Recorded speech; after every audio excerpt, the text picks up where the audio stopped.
আগে আপনারা দেখেছিলেন আমি আমার বারান্দার কচুর শাকগুলো কেটে এনেছিলাম এবং এখন আমি এগুলো রান্না করবো। তার জন্য আমি কড়াই জ্বালিয়ে সেখানে তেল, শুকনো মরিচ, আপনি এখানে দেখতে পাচ্ছেন তেজপাতা, আবার হলুদের গুঁড়ো দিয়ে দিল, তারপরে রসুন কুচি, কাঁচামরিচ কুচি আছে এবং রসুন বাটা, আদা বাটা, এবং এখানে দিয়ে দিচ্ছি আমরা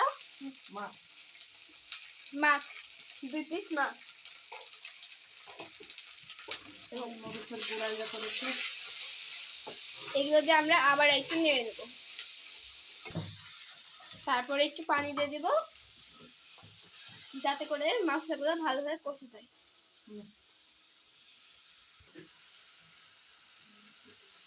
এখন আমরা দিয়ে দেব সামান্য পরিমাণ লবণ। লবণটা আপনারা স্বাদ মতো দেবেন। লবণটা দিয়ে আমরা ভালোভাবে নাড়াচাড়া করে নেব। তারপরে দেব মরিচের গুঁড়ো। মরিচের গুঁড়োটা দিয়েও আমরা একটু নাড়াচাড়া করব।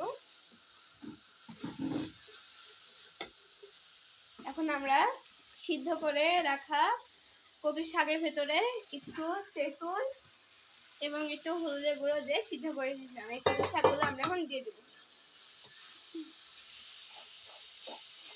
দেওয়া হলে আমরা আবার এটাকে ভালোভাবে নেড়ে চেড়ে নেব।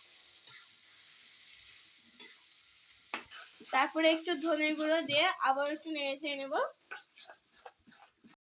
ব্যাস হয়ে গেল আমাদের দারুণ স্বাদের রান্না, ইলিশ মাছ দিয়ে কচুর শাকের মুড়ি ঘন্ট। কারা কারা এরকম এর আগে খেয়েছে কমেন্টে বলে যাবেন।